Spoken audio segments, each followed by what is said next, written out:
Welcome back to Good Morning Kenya. This is a Future Voices segment where we give young people a chance to contribute to matters that affect the country. Today, we are looking at generational leadership in Kenya. Is a delivery about age or approach? Because, Kenya's political arena is increasingly, sometimes, in most times, or often than not, shaped by tension and synergy between youthful leaders and older political figures. But here, the question transcends age to include matters to whether leadership, effectiveness and delivery depend on age or more on approach, skills, and public engagement rather than chronological age. That is what we are delving into today. And in studio, I'm joined by Nelson Njiru, who is a political and governance expert. Thank you for making time. Thank you, Mike. And Sakawa Ombeng'i, who is a youth leader of Jubilee Party. Karibu sana. Asante. How are you doing this morning? I'm doing well. Yes.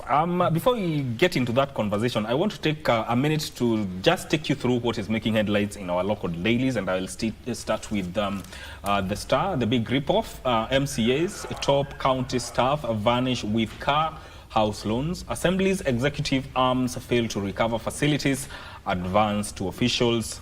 That story is told on page 5. Who did he offend? Car wash torn down. That is a story that regards Governor Wamatangi's cleaning business at Nyayo Stadium, which was demolished on Tuesday night. When it comes to the Standard on the front page, turbulence at KQ, the grounded fleet crippling the national carrier is not misfortune, but brazen looting. Insiders confess that a ruthless syndicate within Kenya Airways, is stripping parts from aircrafts on the tarmac, selling them back to the airline as new in a shameless cycle of theft. As passengers suffer endless flight cancellations and farmers watch their products wilt because they can't export, the board's answer is a dubious 60 million per month lease for old Boeing jets, a deal experts call financial suicide, with over 98 billion of taxpayers' money already spent on bailouts. Kenyans are left asking, is this the final betrayal of the pride of Africa? That story is told on page 4 of the Standard newspaper. And finally, 800,000 senior school learners are still at home. Only about 300,000 of the over 1.1 million junior school graduates have reported to their respective senior schools since Monday, with the low turnout blamed on several factors, including cash constraints on the last-minute quest to change institutions. That story is told on page 2 and 3 of the Daily Nation. Uganda decides. Millions of voters are casting their ballots today in Uganda's general election, with President Yoweri Museveni, who has been in power for nearly 4 decades, a seventh term. His main challenger is a former top pop star Bobi Wine, but there are 6 other presidential candidates. Remember that even the internet was shut down in Uganda leading up to today's elections. That story is told on page 21 of the Daily Nation, how Jonjo factor shaped law society. That story is told on page 7. And finally, a New Year hearing gift for dozens of children. That story is told on page 12 of the stand of the Daily Nation. That is what is being reported on the front pages of our local dailies. Let's get back to our conversation, and this is about leadership. When you look at the young generation leadership and older politician, is it all about age, or it goes beyond that? And I'll throw this question. I'll start with you, Nelson. What do you think leadership and delivery is all about? Thank you, Mike, and thank you for having me this morning. I think leadership is not necessarily about the age. I think leadership is about accountability. I think leadership is about execution. And when I talk about execution, that is one of the things that is really missing in this country. Execution. Yes, execution. We have very good ideas on paper, but executing them is a different story. When you look at manifestos that are thrown here and there when election is about to come, brilliant manifestos, but execution of the same is a problem. Accountability by the leaders as well. And you see, these factors are not determined by the age. They're just principles of what are you telling us? What you're telling us, is it something that you can deliver? Are you prepared to do it? Or you're just coming up with something that you're telling the public you're able to do this, but you're not even prepared to do it. So it's about integrity as well. So as much as many people in different generations would want to be leaders, I don't think the age is the main factor. That is not to say that the younger people should not be given opportunities. They actually should be given, but it should be based on the ability to execute, capacity, accountability, and integrity. Yes. Sakawa. Yes, thank you. For me, I'd say leadership is about, as you had said, accountability. Leadership is about competency, and leadership is about discipline. Anybody can be a leader, but not everybody can attain those three.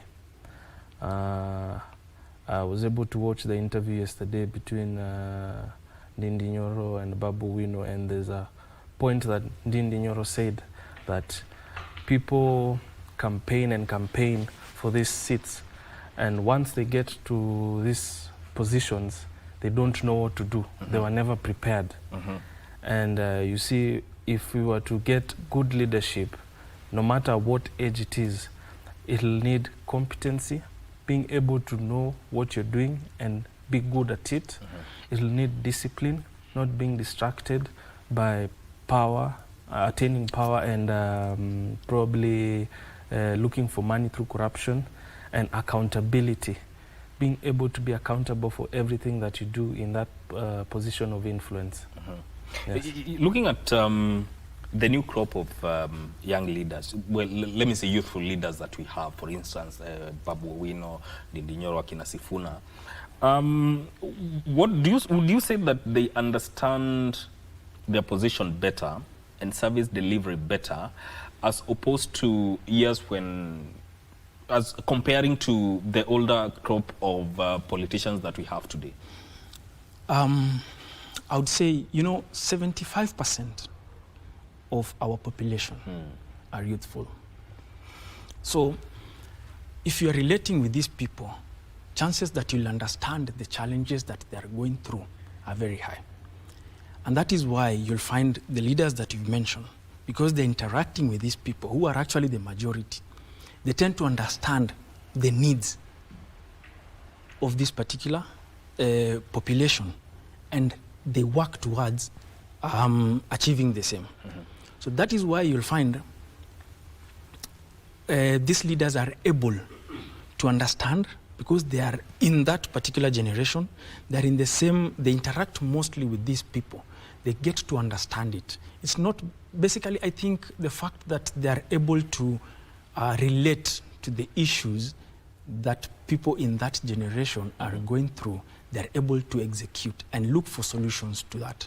Like education, Ndegwa said he has been trending a lot because of what he has done in education. Education is a very big factor. Exactly. It's a very important component in all manner of things in a country.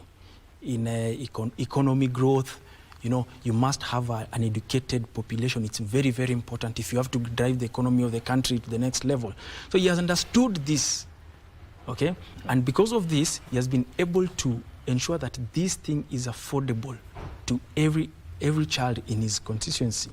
So he has been able to interact with them and understand, okay? So I think the fact that they can relate to the young people, they are able to get to know their needs and work on them and execute. Yes. Looking at the youthful leaders as we are talking about, what do you think they are doing better as opposed to the older politicians or older leaders as at now, and going forward, what do you think anyone who is youthful enough to vie for a seat will do different? Well, I think what makes them look better is in terms of what they do differently, because with the youthful members of parliament and all other politicians, one thing that gives them an advantage over the older generation is digital literacy. If you look at a good example of Babu Wino, he is able to use social media to educate candidates every year. If you are to compare that with what older generation leaders have been doing, it's not the same.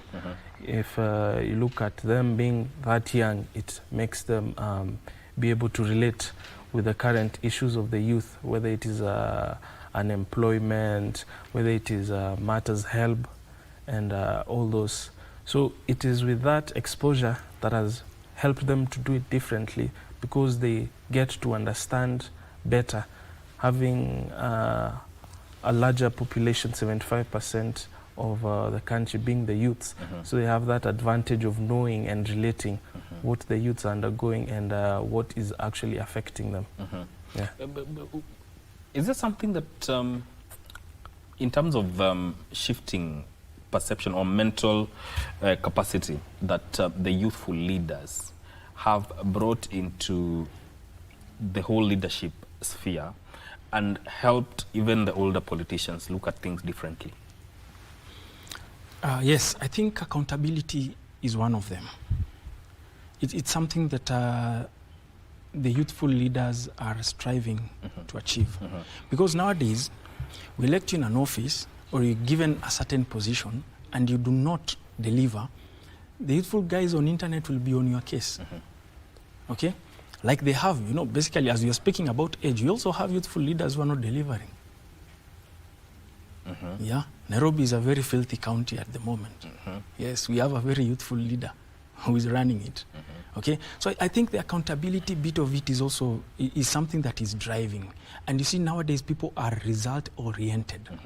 What we gave you this mandate, what are you doing with it? What have you done?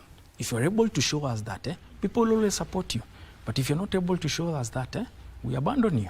Yes, and that is what is going to happen in 2027. Yes. Something about social media.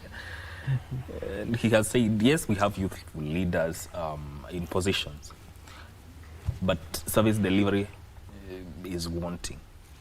Are some of them using social media for visibility as opposed to service delivery? Yes, it is quite unfortunate that we find leaders who have invested more on PR rather than what is needed of them to do. Because as you've said, social media, you can find someone is very popular on social media, but if you are to go and visit their local area, whether it's their constituency, their county, you find that the people have a different view of that leader. And that's why I think at times you find there are leaders who are very popular and outside their regions. And if you are asked who are best performing leaders, you'd probably mention those ones who are always on social media, or rather the traditional media, because this is what we see. And then once the polls come out, you find certain leaders are not even close to the top 10. You find that certain leaders do not come back. Well, I think the problem is if we try to use an advantage of the social media as a way to cover up incompetency. You're using social media as a facade. Yeah. Nelson, what sort of synergy do we need to blend this to kind of leadership situations where we have youthful leaders who are delivering, and we have older leaders, the older political class of leaders, how can we create that synergy to ensure that service delivery is enhanced? Actually, what you're mentioning now is the winning formula. Okay, that is the winning formula. Because the older generation comes in with a lot of experience. The younger generation comes with a lot of innovation, with a new energy. And if there's a way the youthful people can be listened to, they can be mentored, so that we have a formula where all generations are working out together. That is the winning formula. That is the most ideal, because now you have all the values put in together. So it's very important that the leaders who are currently in offices, and the older generation mostly they should mentor young people. And actually they should not see the ambitions of the young people as a threat. When young people tell them that we want these seats, it should not be a fight, like what is happening currently in ODM. When the young leaders are telling them, you know, we want to go for these positions, it should not be seen as if they are rebels. It should not be seen as if they're bringing confusion in. No, they just want that position. Mentor them. Give them that opportunity. Let them come and lead, so that we have that synergy. We have the older generation working together with the younger generation. But mentorship is important.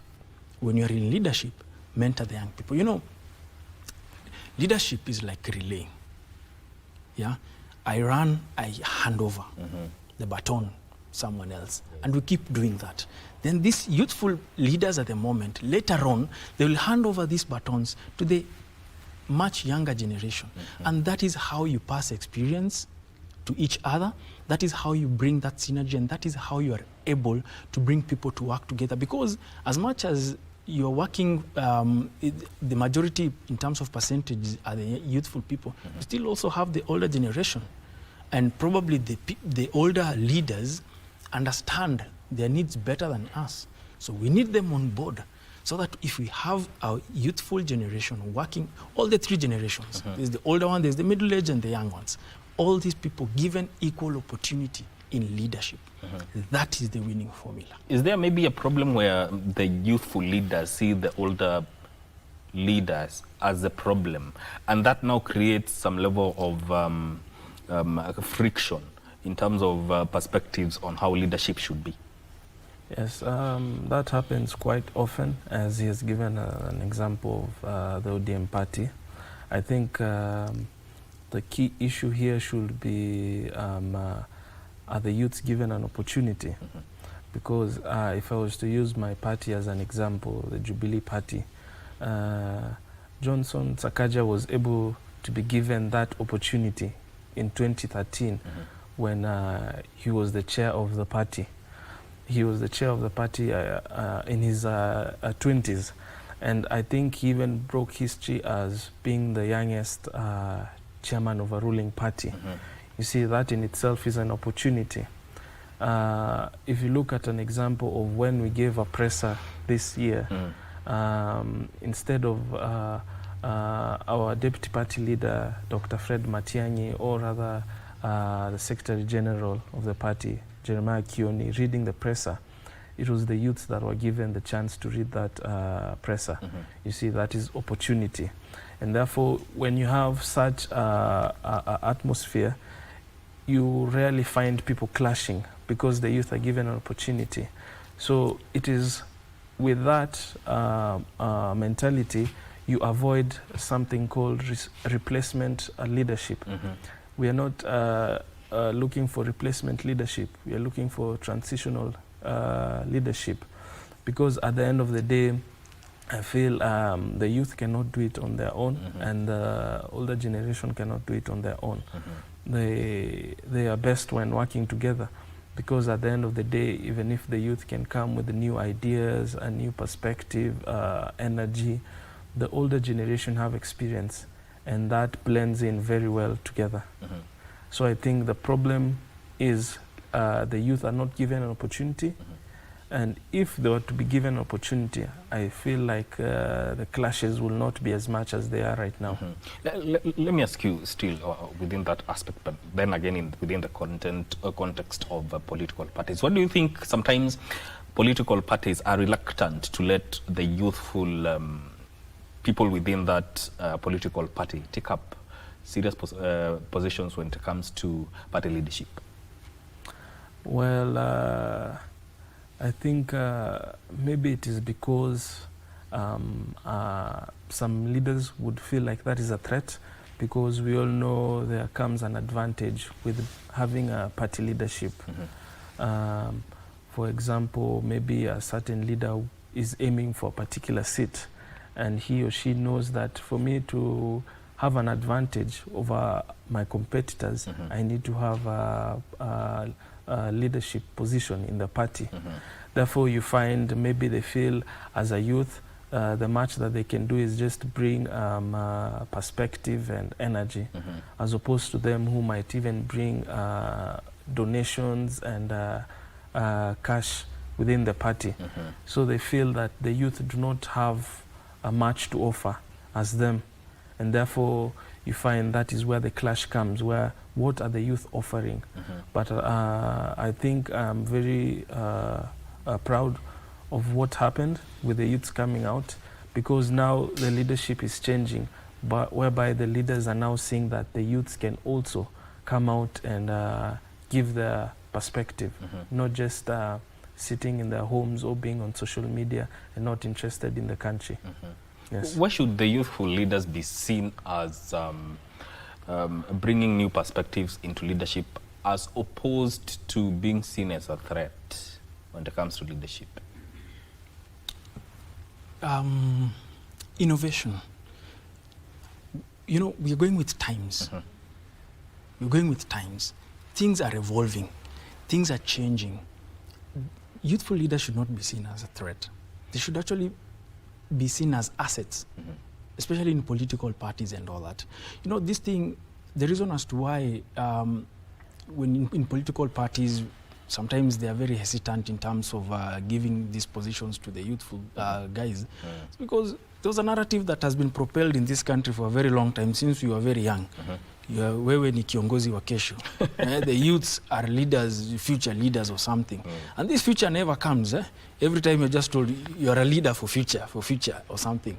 So it got to a point where the youthful guys became very aggressive, like this future we always told, it never seems to get here.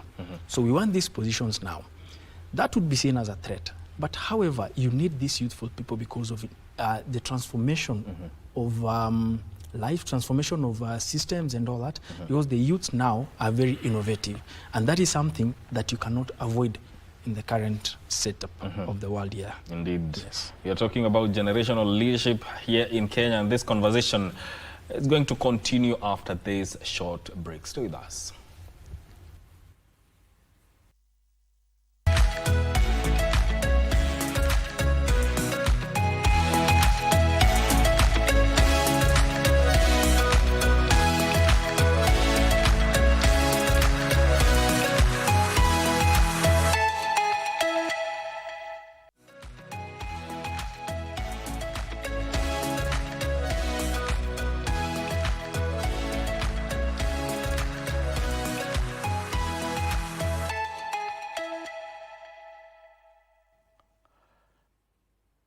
Thank you for staying with us. You're still watching Good Morning Kenya. This is Future Voices, where we give the young generation of this country a chance to contribute to matters of national interest. We are talking about generational leadership in Kenya and about age and delivery. Where do they meet? Let's look at performance and accountability. When you look at the young crop of leaders, do they face higher expectations as opposed to those who have been longer in office? And why is that? Let me start with you, Sakawa.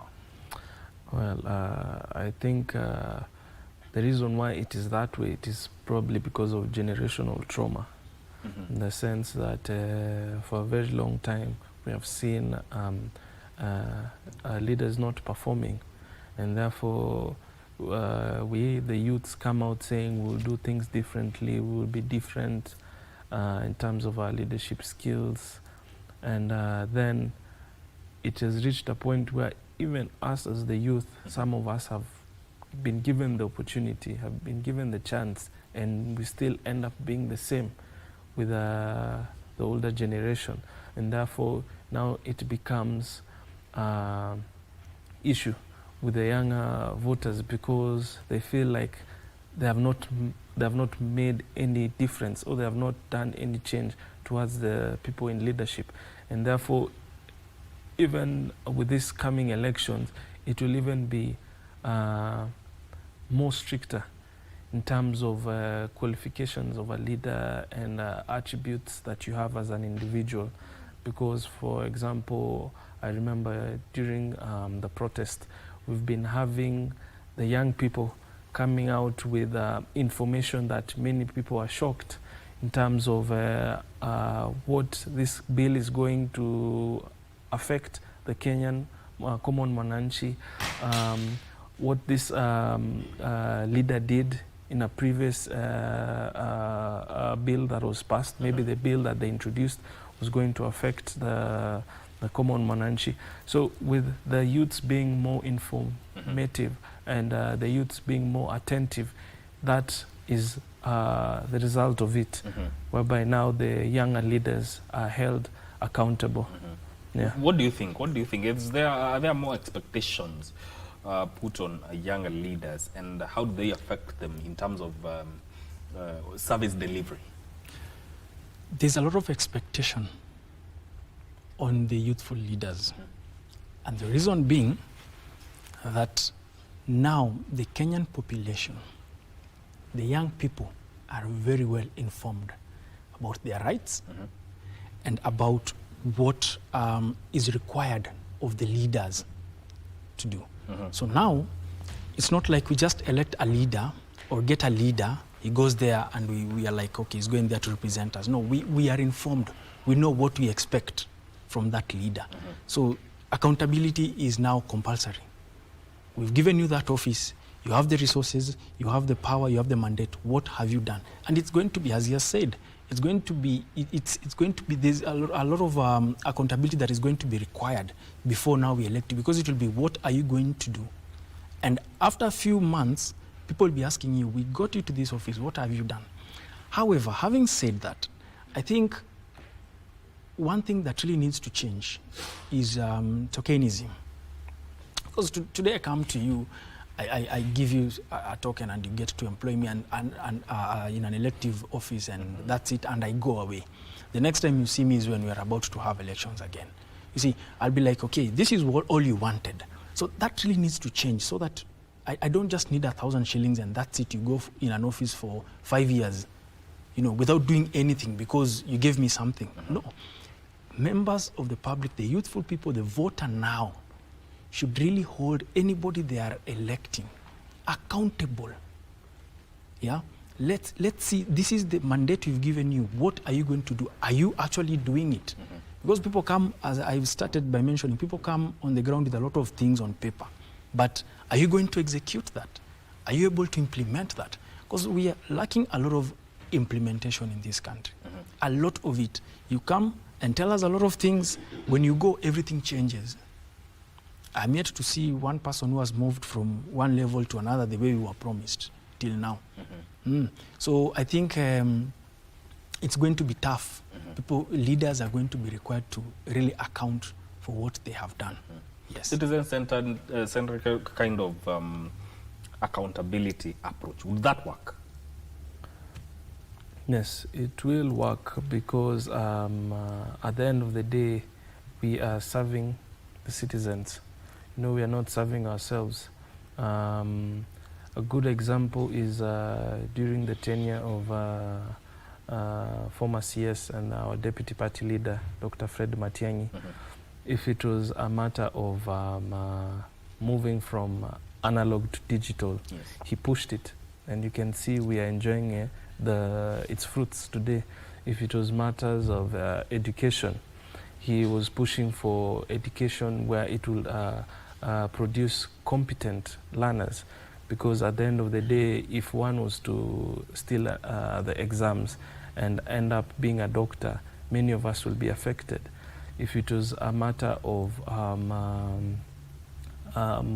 placements with you're seeing the current issues that are happening right now, many students were not as, or rather many students and parents were not as affected as they are right now. So with such mentality whereby we want to do the best for the citizen, not for ourselves and as individuals, that is the best way to go. Yes. What should be the metrics of measuring service delivery? And this I'm going to you too. From your perspectives, what do you think should be the metrics of measuring service delivery to the people? Measuring service delivery, I think it is to see the impact that it has on the people. For example, if it is free education, we saw what free education did for the people. Many people were able to get educated, and that is why we have, as a nation, so many people who are educated. Yeah. If it is fighting corruption, cartelism, a good example is when we were able to, during the previous administration, we were able to fight the cartelism in Nyayo House, and passports were able to be released at a short period. Offices were open in various counties. So now people are able to get their passports much easier without having to go to Nyayo House. Those are a few examples of how service delivery can be met, or how service delivery can be seen. Yes. From your standpoint, Nelson, is it about bills passed, laws passed, resources secured? What should be the metrics? I agree with him. It's about the impact. What impact is there? What has somebody felt? You've worked on a service. Can somebody feel it? When you tell us the economy has grown, you're the one who's telling us. Can we feel it? That is how you measure service delivery. Because it is tailored. It's supposed to get to me, for me to feel. The person at the... yes, at the end of it, level. yes. That person should feel the impact of you delivering that particular service. I should sit in my house and have water full time. Then you tell me you've worked on provision of water. I should walk around Nairobi and see for myself a garbage-free city without you telling me. So it is about the impact. I should be breathing clean air. Okay? So you measure service delivery on the impact to the citizen, common mwananchi. Are we feeling it? Not you just telling us economy has grown, we are doing ABCD. As he has said, most of the time people are just using social media to show us what they are doing here and there. But in real sense, there's very little that is being done. Yes. The mwananchi at the grassroots should feel the impact of what you are doing. Then we will measure it from there and say, yes, you are working. Still on you, social media has been awash with what the Member of Parliament for Kiharu, Njiru, has been doing. Yes. And he has refused, he has rather received both praise and vilification. And vilification is coming from mostly from his contemporaries. But then again, do you think that has set the template, so to speak, as to what service delivery should be, and also has changed the expectations in terms of development that the person at the lowest level should expect? Certainly, yes. Certainly, yes. The people who are against what Mheshimiwa Ndindi has done, as you said, most of them are legislators in his same level. And now they know they'll be asked by the people, how is it that this particular person can do this and we're not getting you to do anything like for us? Okay? And you see, leadership is not just about working within just the framework. You have to think outside that box. Okay? As Babu says all the time, if your donkey on a Sunday falls into a pit, will you not remove it because it's on Sunday? No, you will. So leaders should stop working within just the framework that they've been given.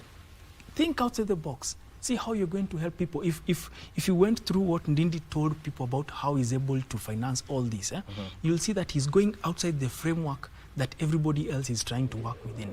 Okay, he has to think outside that. And this has set the tone.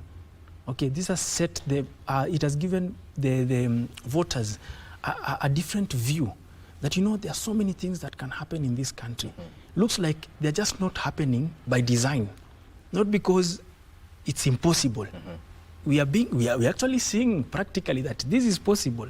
So some of these things are not working just by design. If people decided to work and work for people, a lot can change in this country. Yes. Given the kind of now the leadership that Kenyans have seen between both the older generation of leaders and the youthful generation of leaders, would you say, what is your perspective? Does the older generation of leaders rely more on experience and the youthful generation rely more on what you'd call activism, and that is why they are divergent when it comes to views on leadership? Yes, I think that is very true, because for the older generation, if you were to look what they offer, what other people don't offer, it is experience. Because they have been doing this for a very long time. And the youth are forced to do activism because there's no space for them. I'll give a good example of myself. I was an intern here at KBC in 2021. And I remember the likes of Fadhili, and I was also with Owen here. And that was 2021. I was able to finish my time here and leave. And I can see around the studio we have new people here. You see, with that, they do not need to turn into activists, because I myself have left and have gotten their space. So it is the same with the current leadership. When we have leaders who are been in the leadership for even 40 years, 50 years, and still want to go on. You see now, by the time they will be done with the need to be leaders, I myself will be old, because I'm thinking of probably for Kalonzo Musyoka, 20 years ago, there was a young man. He's 20 years plus now, now going to 40 years. That one who was 20 years is now 40 years. I am now in my 20s. The one who is 40 years, I will not consider them as a youth. I'll tell them that you also, your time is coming up, because at the end of the day, I also want my space. So I think that is a problem whereby we have, the youth have not been given that space and opportunity. And that's why now the leadership, or rather the older leadership, has experience to show, and the younger leadership have activism to get that space. Yes. Should we rely only on experience? Experience is important. Experience is very important, because through experience, that is how you have that transition. However, you cannot only rely on experience, because basically experience is about before now. What about now and after? And that is where innovation comes in. That is where new energy comes in with the youthful people. So we cannot just rely on experience. Apart from it being very important, you also need to think about today and tomorrow, because experience is about what happened before now. Yeah. Let's circle back to the issue of social media, and this regards the leadership style.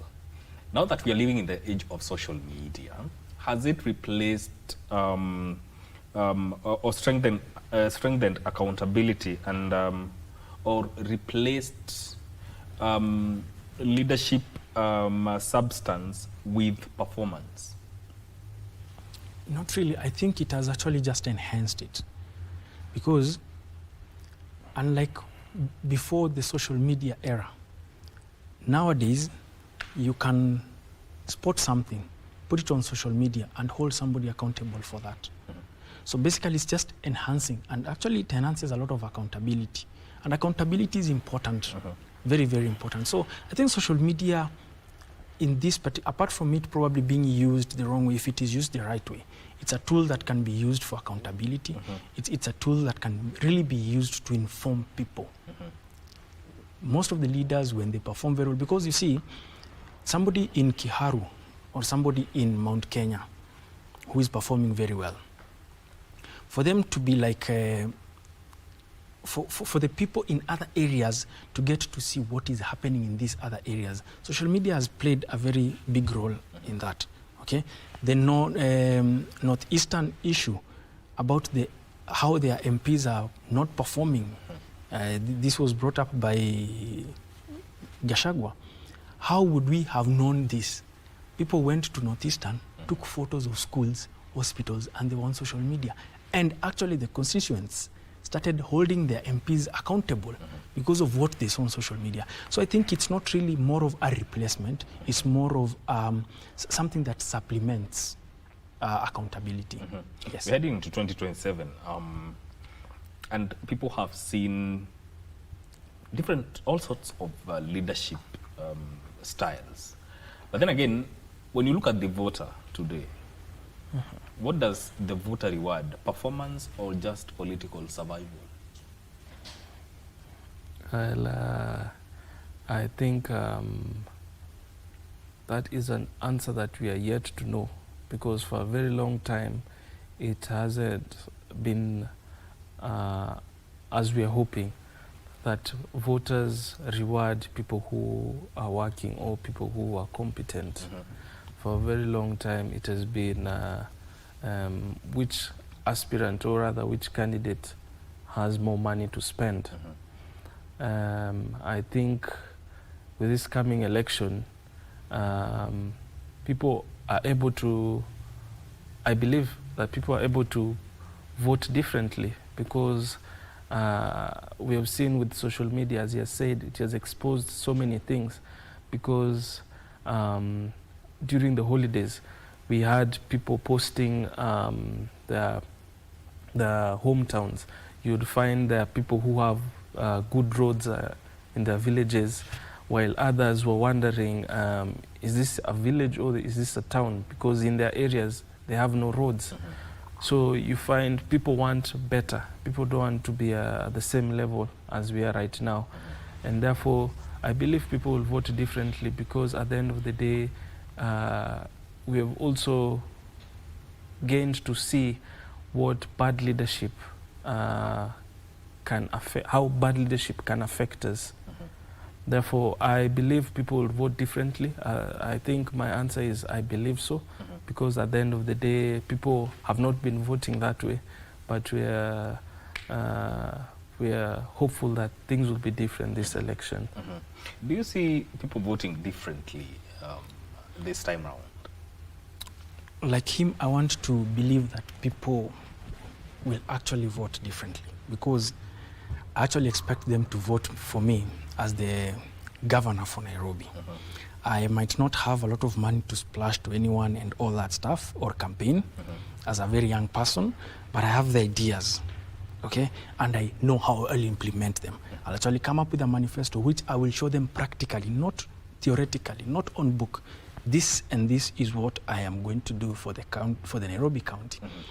But that can only work if people go and register as voters. We are still having a lot of people who have not yet registered. Okay, that is the only way we bring change.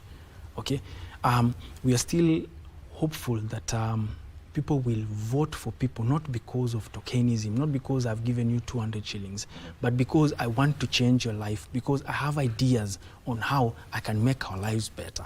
So we are hopeful that because of what we have gone through, that people are going to vote differently. And I'm very hopeful that they'll vote for me. You know, the politics are yet to reach fever pitch. Yes. And sometimes Kenyans, you know, there's that euphoric feeling that is there, especially when politics have gone a notch higher. But do you think that euphoric feeling will will still be there and affect how people vote? 50-50, yes, no, depends. Yeah, because people in Kenya, we are still in that era where people, there's a lot of patronage, okay, and then people want to align themselves with a certain popular candidate. Yes. Sometimes they don't even look at what this particular person is offering. Okay, we just know this particular person and this is the person we are going to vote. So that euphoric bit of it, we are still seeing it because we can see it in rallies and all that, and you know. But we hope that people can see that it is time to change this nation. It is time to give people who are not even popular, as long as they have better ideas on how they're going to change the lives of citizens in this country, they should be given an opportunity to lead. Yes. And you see, we need to get to a place where after 1 year or a certain period, not even after 5 years, we start holding these people accountable. And if they did not perform, there needs to come a structure where, and a system where we can petition this and just remove these people from office. We don't need to keep waiting for 5 years before we do the next election. If somebody's not delivering, they just vacate the office. Yes. And now, one last question. Yeah. What should Kenyans demand differently from a 30-year-old leader and also versus a 60-year-old leader? Let me start with you. I think if the 30-year-old has been in leadership, then it should be track record, even with a 60-year-old, because I think they say a leader thinks about the next generation, but a politician thinks about the next election. And people are elected to do what they have promised the voters to do. So if they have not done what they had promised, they should be held accountable. So I think the first one would be track record. The second one would be background. Background in terms of where is this individual coming from? We've had so many leaders within our current political state whereby you find they were involved in so many cases and you wonder, how did this particular individual get to be in this position if they were accused of this and that? Our presidential candidate, Dr. Fred Matiang'i, when he was Interior CS, there's a speech that he gave, I think during this time, when we were getting to the elections. He said, if we don't watch out, many of the people who are involved in money laundering and wash will be in our parliament. And people did not take it seriously, and we are seeing how it has turned out to be. And I'm sure more will even be coming out because they have seen the advantage that it can have on them having such positions. So those are the two things that I'd say: the track record, what they do when they were in leadership, and the second one will be their background. Do they have any criminal cases? Have they done certain things which are unethical? Yes. What should Kenyans demand differently from a youthful leader versus an older leader? I think that will depend if both of these people have been in power or not. However, Kenyans or the voter should demand the same things from anybody who is in a public office, regardless of their age. These particular people, everybody, if you are in a particular office, you must deliver.